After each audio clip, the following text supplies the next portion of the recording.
Boss girls are sadly far from being the past. It's now called micro-feminism. What's your go-to micro-feminism? I call myself and other women, not girls. Refusing to yield to men when they're walking down the street. When a man's getting aggressive, I hit him with the, I can see you're acting a little emotionally. Let's think a little more logically, like me. I like to ask my male colleagues to take notes during our meetings. The idea is that through a collection of small, defiant acts, women can assert dominance in their everyday life at work. Wearing platforms or heels every day despite being 5'9", it means most men have to look up to me. If you think wearing platforms so that they have to look up to you is rebellious, you have to learn something really important. Nobody's thinking about you as much as you are thinking about you. Continuing to speak, even if a man speaks over me, I will finish my sentence, even if it means we have to speak at the same time for 30 seconds. Grow the hell up! There's this thing that's always bothering me when I see boss babes in films or TV shows. Please keep your fucking mouths closed. Because although I'm reluctant, I am actually quite good at this. They portray that the way to get ahead in corporate is to be rude, to swear in boardrooms, or interrupt. Are you done?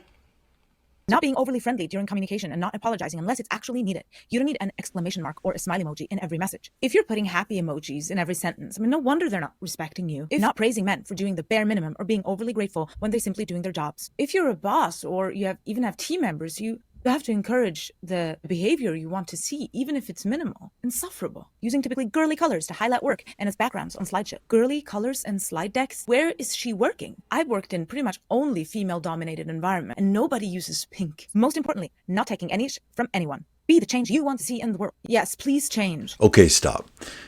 This does not need to be dissected. It's not that complex. It's clear.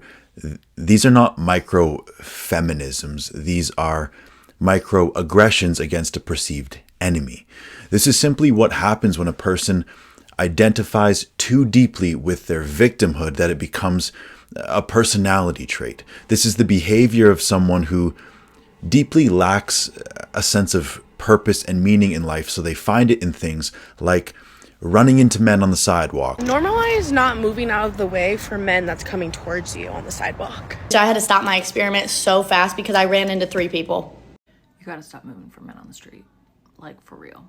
Or wearing platform shoes so they can look down on men because it makes them feel like they are the protagonist in some heroic story, a sweeping epic, a war, good against evil, like they are doing something important in the world. It helps cope with the pain that comes from a lack of success and validation and love. And once you see this, you start to see the same thing from men or from any individual or group who identifies who they are and their worth with their victimhood. And the tricky part is that there's typically some truth to their sense of injustice to be acknowledged, but after a certain point, it's an excuse, a crutch, and then a cudgel. And I hope you're tracking with me here.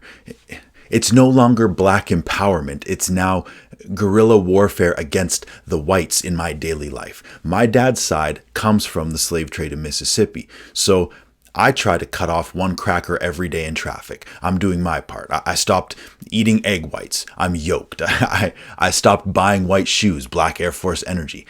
Changing the world one micro-racism at a time. And the sad part about this is the people who have adopted this mentality, who have gotten too deep into this matrix of victimhood, don't even realize that they are shooting themselves in the foot. They are limiting their own ability to ever engage in a healthy relationship. They're limiting their own ability to obtain and maintain success, and they just can't see it. In my personal life, I don't relate to victimhood. It's not something I grew up with. My father was very much against it. He was very much 100% accountability, 100% ownership of every detail in your life. If you have to walk a straighter line than everyone else, then that's what you have to do.